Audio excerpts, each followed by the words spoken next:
Good evening, I'm Jason Vio. This is CBC Windsor News. Thank you so much for watching. Tonight, we hear from a trans teen and his family about the controversial gender expression policy in schools. Plus, there is some mysterious graffiti popping up around Windsor. We'll see what people think of these painted silhouettes. New federal legislation to help people with disabilities. It means more money in the pockets of those right here in our community. And helping people with dementia and Alzheimer's one fidget at a time. St. Clair College students create fidget blankets for restless hands. That story is coming up. We continue our coverage of a school policy that's at the center of some controversy. It's called the Gender Expression Policy. That allows students at any age to identify by any name, pronoun, or gender at school without their parents' knowledge. Tonight, we're hearing from a trans student and his family about some of the reaction and protests around this policy. Fabian Hawkins is 18 years old and trans. Although he's close with his parents, they weren't the first to know. Instead, Hawkins confided in friends he met online in a video game chat group. So I told them, I think I might be trans. Can you help me with my, by using different pronouns on me, and I'll see what I'm comfortable with. This is obviously just a test until I can really figure out who I am. I wanted to make sure that I knew who I was before I said something to my parents. And when he did, they were shocked but accepting. I'm trying to get used to saying buddy and fist bumps instead of much hugging and I don't know if that's what he wanted, and I still don't know if I handled that correctly. It affected for a short term our relationship in a big way.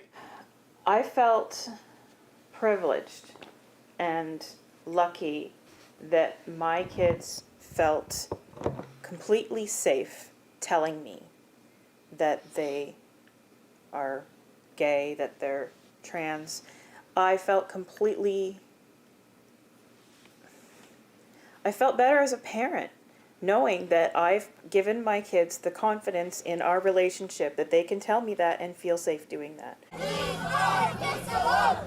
So when the family sees parents protesting a policy that lets students come out on their own terms, it raises concerns. Rather than questioning your rights as a parent to be told every single thing that your kid breathes, you need to consider, why does your child not feel safe telling you? And one legal expert says there's a debate around whether or not taking away rights of parental consent is consistent with the Charter of Rights and Freedoms. There are age restrictions set in law for many things, such as getting a driver's license at 16, voting at 18, and 19 years old to consume alcohol or cannabis.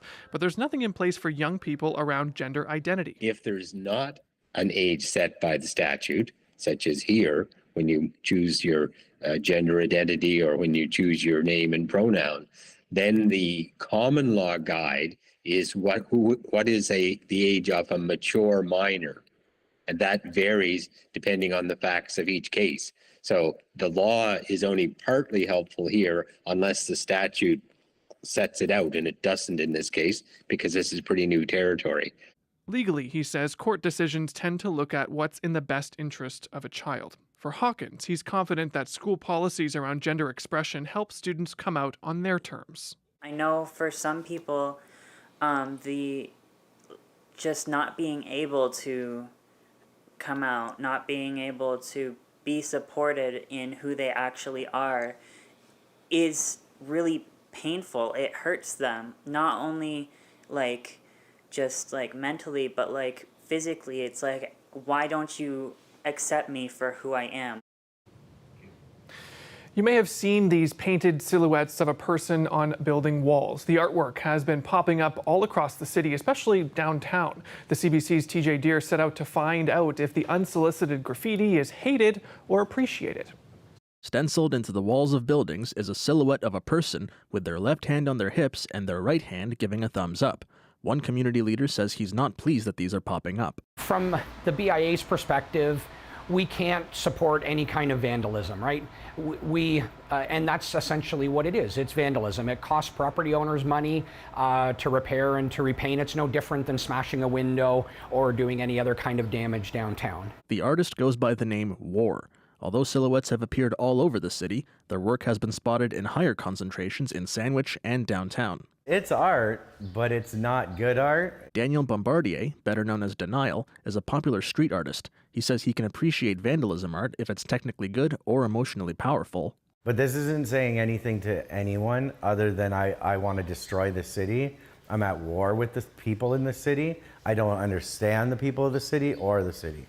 Denial's assistant is also no fan of the artist, especially their name. War, especially in the climate of what's going on globally, is a very serious topic. I am the great-granddaughter of a Ukrainian immigrant. We see what's going on, and I would just say if you're going to use such a strong topic, be really careful to understand what your message is behind that. Neither Denial nor McLaughlin know who the person behind the art is, but both are trying to change the image of street art in the city. Denial is hoping to organize a street art festival later this year in an attempt to change the narrative around public art. McLaughlin would like to see a street art committee with members of city council to document and categorize all street art in the city. But in order to stop this artist, Denial says he's willing to pay out of pocket. I'll put up $1,000 of my own money just to stop this guy as a reward. TJ Deere, CBC News, Windsor. People with disabilities are about to have more money in their pocket. Bill C-22, called the Canada Disability Benefit Act, is a federal top-up for low-income Canadians living with a disability. Tyler Clapp spoke with some Windsorites who have been waiting for this money. Dunya Kanji's disabilities may not be visible, but she struggles all the same. Her condition makes it hard to find employment. Her only source of income is Ontario's disability support, and it's simply not enough. It's forced her to cut back on health supplies. Insulin shots, the needles, they don't cover that, and I have to pay for that. And unfortunately, it's bad for me to use the same needle, but I'm honest, I do use the same needle over and over because I cannot pay $55 for the needles every month. Bill C-22 is intended to make life better to people like Kanji. It's a federal supplement geared towards working-age people with disabilities across the country. Finer points of the bill, like which income levels will be eligible and how much money is offered, are yet to be decided. This woman, who assists disabled people in finding jobs, says the federal money will help. I find most of my clients that are coming to me are finding that the little bit of money that they do get from ODSP is not enough to sustain themselves. The bill was introduced in June of last year and received royal assent yesterday. It has been regarded as a milestone by disability advocates. Kevin McShann is a motivational speaker with cerebral palsy. He says the lack of specifics is a concern. The government and the Liberals finally have sort of risen to complete or honor the mandate that they promised the voters once they originally introduced this bill. But I do think that more questions have to be answered before we fully celebrate, for sure. The Accessibility for Ontarians with Disabilities Act Alliance also pointed out some shortcomings in a public statement. These include the bill's vulnerability to being cut by future federal leadership without voting and lacking features to help disabled people above 65 years old. Even with these issues, McShann also said he is optimistic about the bill's benefits to disabled Canadians. Hopefully this financial supplement will also allow them to have the freedom to explore more full-time employment options, also allow them to build up a nest egg. The bill won't come into effect until a year from now. The government has until then to settle all aspects of the program. For Dunya Kanji, she is appreciative of all the support she can get. Anything can help disabled person. You know, when you don't have, you have only a fixed income, so anything can help, right? Tyler Clapp, CBC News, Windsor. The U.S. Coast Guard says it will lead a full investigation into the catastrophic implosion of the Titan. The submersible vessel disintegrated, killing all 5 on board during a dive to the wreck of the Titanic early this week. Meanwhile, a handful of ships off the coast of Newfoundland continue searching for clues. And as we hear from Travis Danraj, there are many theories about what happened. Well, this rescue operation has now turned into a recovery mission, and we know that a lot of the military assets that were out searching for Titan over the past several days are now returning to their home ports and to also their bases as well. So certainly there are questions right now in terms of this investigation and where it goes next. There are also questions about the timeline here in terms of when this catastrophic event on Titan occurred. There have been a number of theories in terms of what may have possibly happened. Here's one explorer that was on the first mission to dive down to see the wreckage of the Titanic. The descent is the most dangerous part for a submersible, constantly increasing the pressure on the hull. And so that's when things are going to fail. If you make it to your dive, you know, the maximum depth that you're going to go to, you're generally okay at that point. You can conduct the rest of the dive with no problem. James Cameron, the famous Canadian director that directed the famous film Titanic, also has a theory. The only way for the ship to know that they had dropped their ascent weights, which would be an emergency abort, is if they had called that in, that they were ascending. So I believe now that they had some warning, that they heard some acoustic signature of the hull beginning to delaminate. I actually believe they heard it with their ears, not through the sensor system, in the last moments of their lives, and that's quite a horrifying prospect. Now, that part of a wide-ranging interview that Cameron did with Anderson Cooper of CNN, and I had a chance to speak to Anderson Cooper.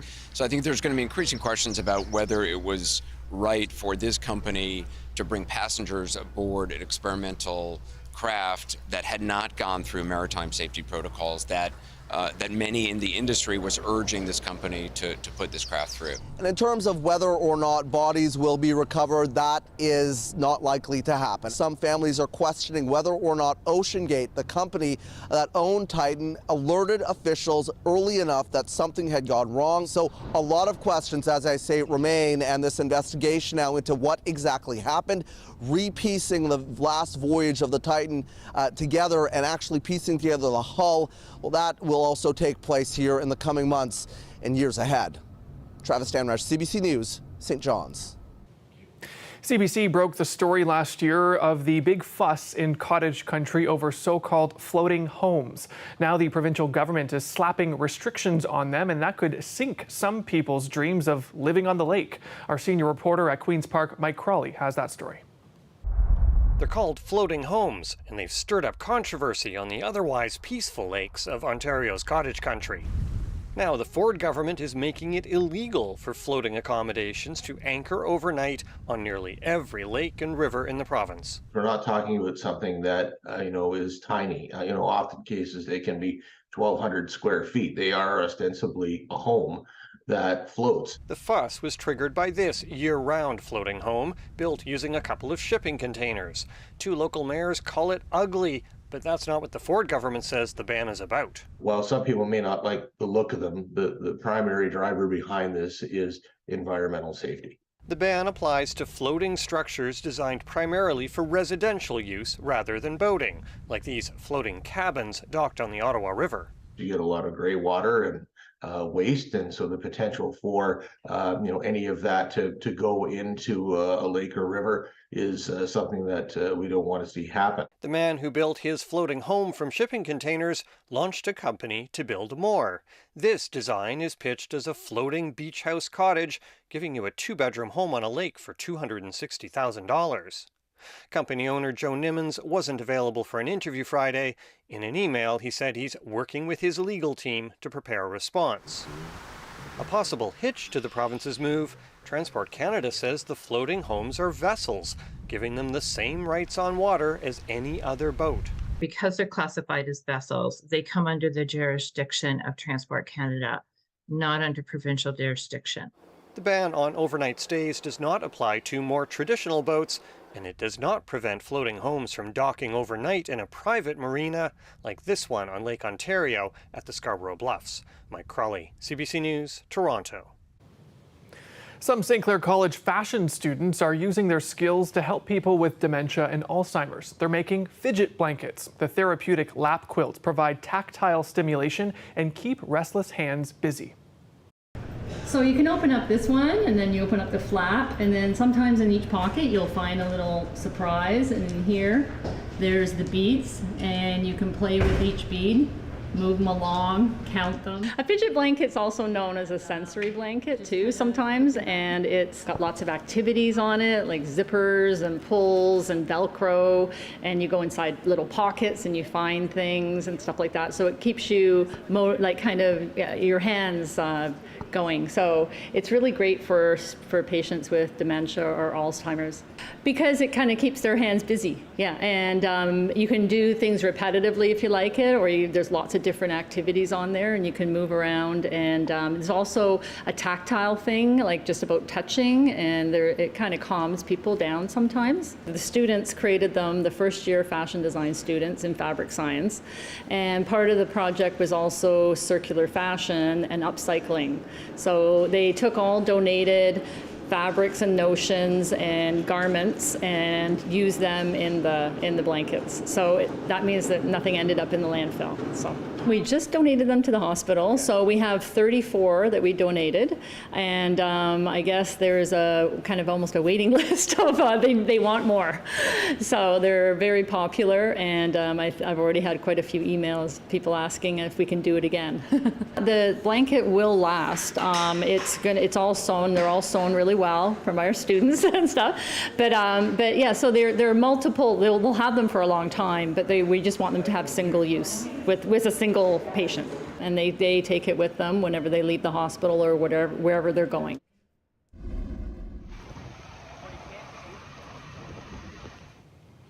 That's a look at a wet welcome for Midway workers set up on Windsor's waterfront earlier this week. And while there is some sun in the forecast this weekend, by and large, it's rain and thunderstorms in the outlook. Now, with a number of outdoor activities taking place in Windsor, Essex over this weekend and in the coming weeks, organizers are hoping for the best. Usually it's about 39 degrees though, so some days it's too hot when we come down here, but if it wasn't raining, this would be the perfect carnival day. There's the odd ride that's ran by a tire, so they don't operate, but most of the equipment can run in the rain. The fairgoers, there's the people that come regardless of what the weather is, and then there's people that look out their front door and realize it's probably not a good day. A generational saying in this business, we can't get them every day. Some days it rains, some days it don't. We take the good with the bad. Hopefully Monday is not raining. That's a busy day, fireworks day, so make sure everybody comes down there. Tonight we got a fashion show that's going on at 8 p.m. But throughout the night we'll have musicians on the stage as well, before and after the show.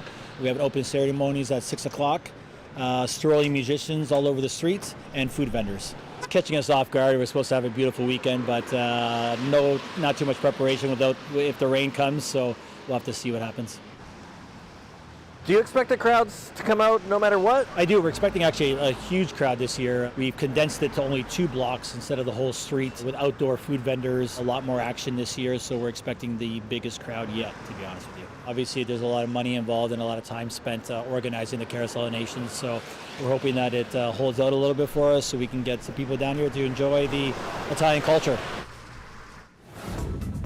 Still to come, many chances for rain in the forecast. How much exactly and when? Those details are coming up next.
Time now for a look at weather, and it looks like this weekend won't be exactly cooperative weather-wise, but for a full look, let's head to Riley Lachek.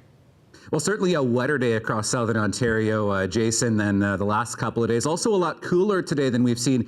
Here's a look at satellite radar from the afternoon, and you can see showers really widespread across southern Ontario, even down into the Windsor region through the day today. And we will see that taper off a bit as we get into the evening tonight, but still some showers lingering first thing on Saturday. Not so much in the Windsor region itself, but certainly widespread across the GTA into the early part of Saturday. Things do get a little bit better, though. We do have a chance of some thunderstorms really widespread through Saturday afternoon across southwestern Ontario. But then we start to see a little bit of sunshine as we start the day on Sunday. Short-lived, though. I know everyone is kind of wondering what things are going to be like for the fireworks on Monday, but we will see some cloud moving in and some more rain into the later part of Sunday, especially through the Windsor region here. Some heavier pockets of rain through the region into the early part of Monday. A little bit soon to be talking about Monday evening's forecast at this point, but it's looking like, we're looking fairly good at this point, I think, for Monday evening. So we're looking generally about 5 to 10 millimeters across southern Ontario in terms of rain as we get into Sunday. Really did not get as warm as it was the last couple of days. Just 20 degrees this afternoon in Windsor and Sarnia as well. A little bit warmer into the GTA, but certainly a lot cooler than we've seen the last couple of days. Looking at our forecast now for the region this evening, we do still have that chance of a lingering shower through London, Sarnia, Chatham, Kent. 18 degrees for Windsor this evening under a mainly cloudy sky. We'll start to see some sunny breaks as we get into the afternoon tomorrow. 28 is what I have in the forecast tomorrow for Windsor. A bit cooler with that chance of a lingering thunderstorm through the London region tomorrow. But really, not the worst forecast, I should say, for the next few days, at least anyway. So there's some sunshine we'll see for Saturday. Mainly cloudy skies building in on Sunday with a high of 27 degrees.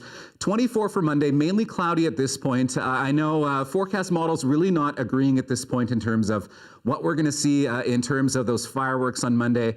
I'll let Colette give you the bad news if there's some bad news to be had in the evening on Monday. 20 degrees for Tuesday, and then we'll start to see a little bit more sunshine. Our pattern changing again as we get into mid next week, Jason, and it looks like we'll see some more sunshine rounding out next week.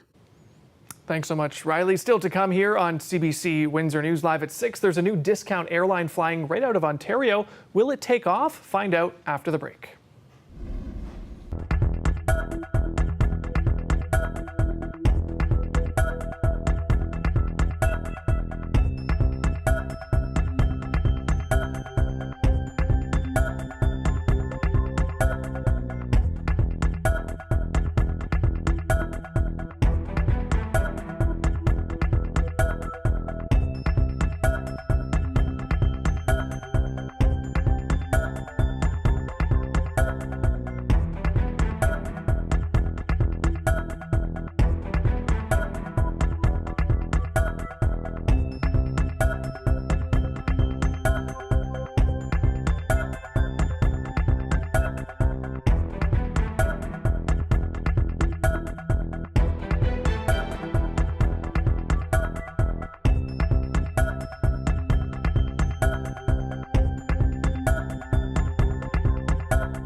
Another discount airline is now taking off. Iceland-based Play Air is offering one flight a day between Hamilton and Iceland. Service started yesterday. Philip de Montigny has that story. Play Airlines has arrived in Canada, giving travelers another cheaper option to fly to Europe. That is, if you travel light and don't mind flying out of Hamilton, Ontario. You basically pay for the services and that you need. If you want to bring extra baggage, you pay for that. If you want to eat something on the plane, you have to pay for it.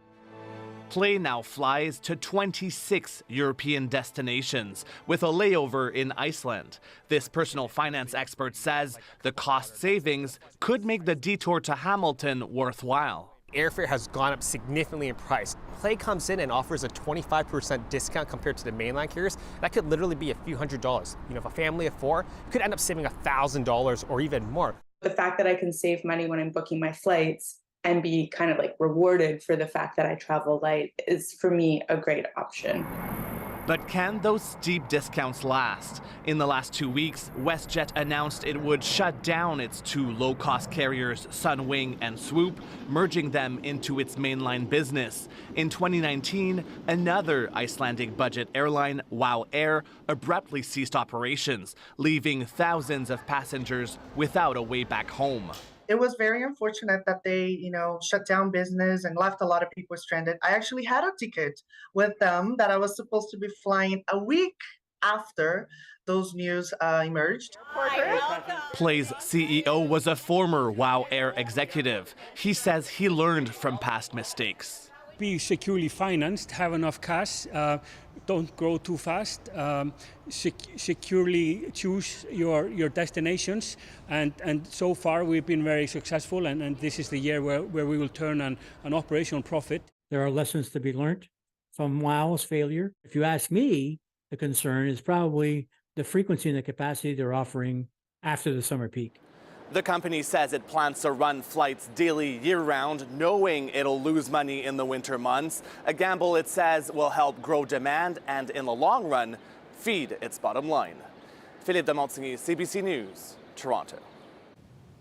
That's it for us here at CBC Windsor News. Thank you so much for watching. Don't forget, though, for news anytime, head to our website, cbc.ca/Windsor. We're on social media as well. You can check us out on Facebook and Instagram. Thanks so much. Have a great night and a great weekend.